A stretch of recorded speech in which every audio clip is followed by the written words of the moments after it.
అందరికీ నమస్కారాలండి. నాకు తెలిసి ఒక్క మానవ జాతికి మాత్రమే లోభితత్వం అనేది కనిపించుతూ ఉన్నది.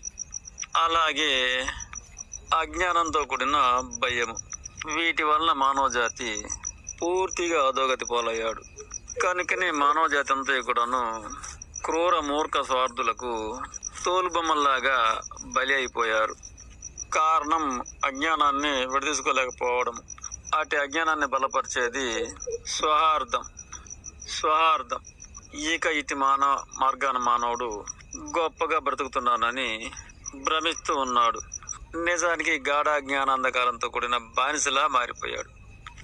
అయితే మానవుడు ఈ మార్గా నుండి బయటికి వెళ్ళాలంటే ఎలా అంటే తెంపు త్యాగము అంటారే, అందున తెంపు అనే దాన్ని ఒకదాన్ని తీసుకోవాలి.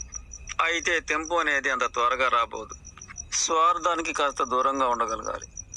కాస్త మనసు విశాలంగా చేసుకొని పరిశీలన అనే ప్రయోగాన్ని సాగించాలి. ఏ సంఘటన ఎదురైనా, అలాగే ఆశ నిరాశలు కష్ట నష్టాలు ఎదురైనప్పుడు కాస్తో కూస్తో పరిశీలించుకోవడం అనేది తెలుసుకోగలగాలి.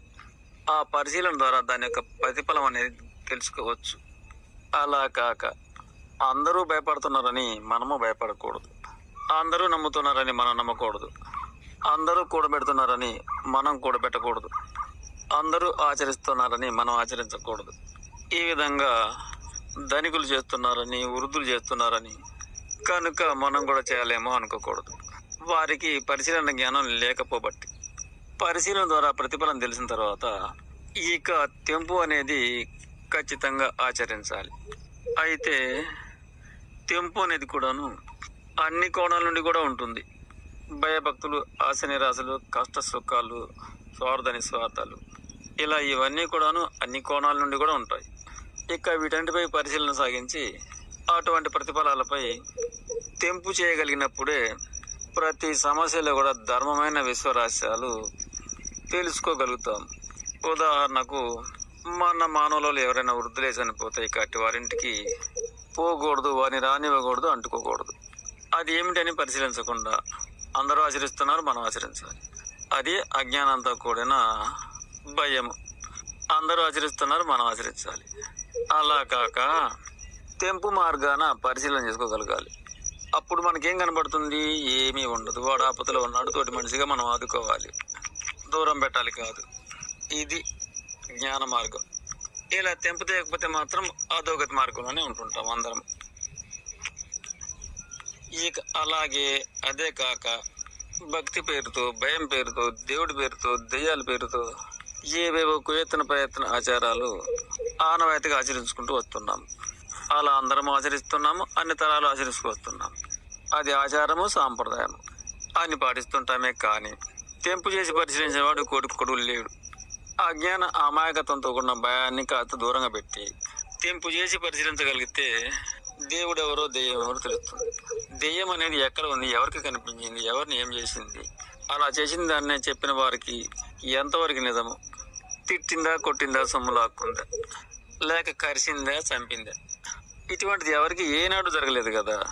ఇది అజ్ఞానాంధకార భయము. దీనికి తోడు ఇక స్వార్థులు నీరు పోసి పెంచారు అని ఎరగవచ్చు. అలాగే దేవుడి విషయంలో కూడాను ఏడ ఉన్నాడు, ఎట్లా ఉన్నాడు, ఎవరికి కనిపించాడు, ఎవరితో మాట్లాడారు, ఎవరికి ఏం పెట్టాడు, ఈ విధానం కూడాను గాఢ జ్ఞానాంధకార మూఢమూర్ఖంగా తరాలుగా అందరి వెంట పడుతూ వస్తుందే తప్ప దీనిని కూడాను తెంపుతో పరిశీలించుకోగలిగితే ఏ ఊళ్ళో ఉన్నాడు, ఏం చేస్తున్నాడు, ఎట్లా ఉన్నాడు, ఎవరు పెడితే తిన్నాడు, ఎవరికి ఏం పెట్టాడు, మనం చేసిన బొమ్మ తప్ప స్వయంగా తాను ఎక్కడ కనిపించాడు, మనం దాని ముందు నైవేద్యం పెట్టడమే తప్ప తాను మనకేమిచ్చాడు, ఎన్ని తరాల నుండో మనం అందరం నైవేద్యం పెట్టుకుంటూ వస్తున్నా ఎవరు పెట్టిందైనా తిన్నాడా, అలాగే ఎవరికైనా బంగారము, డబ్బులు ఏమైనా ఇచ్చాడా.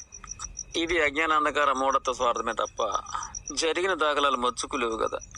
అలాగే ఈ భక్తి భయం అనే తంతులకు ఇక ఎవరో చెప్పినా ఇది ఇలా చేయకపోతే తప్పు, అలా చేయకపోతే తప్పు అంటూ శ్రమతోనూ ధనంతోనూ చేస్తుంటామే తప్ప, కానీ తెంపు చేసి పరిశీలించి ఏ జాతి జంతువు చేయింది మనం ఒక్కలమే ఎందుకు చేయాలి, వాటికి జరగననే మనకిలా జరుగుతుంది, అయినా ఇందులో ఎంతవరకు నిజముంది, చెయ్యని వారికి ఏం జరగలేదు కదా, ముందుగా చేసిన వారికి కూడా ఏం లభించలేదు కదా అనే తెంపుతో పరిశీలనగా ఆలోచిస్తే సృష్టి రహస్యాలకి మనం ఆచరిస్తున్న అజ్ఞానాంధకర ప్రవర్తనలకి నింగికి నేలకి తూర్పు పడమటికి ఉన్న తేడా ఉంటుంది. దీనిని బట్టి మన మానవ జాతి భయముతో కూడిన అజ్ఞానము, అజ్ఞానంతో కూడిన స్వార్థము, ఈ మూడిటి యొక్క ప్రతిఫలమే అధోగతి జీవన విధానం. ఈ విధంగా ఒక మానవ జాతి మాత్రమే అధోగతితో కూడిన వ్యర్థ మార్గాన్ని తరలిపోతున్నారు. కనుక తెంపు అనే అస్త్రాన్ని ఉపయోగించి పరిశీలన అనే మార్గాన్ని పయనించగలిగితే ఇట్టి వారికి విశ్వ సత్యాలు, జన్మ రహస్యాలు ఖచ్చితంగా లభించును. అయితే తెంపు అనేది అంత సులభంగా లభించేది కానే కాదు.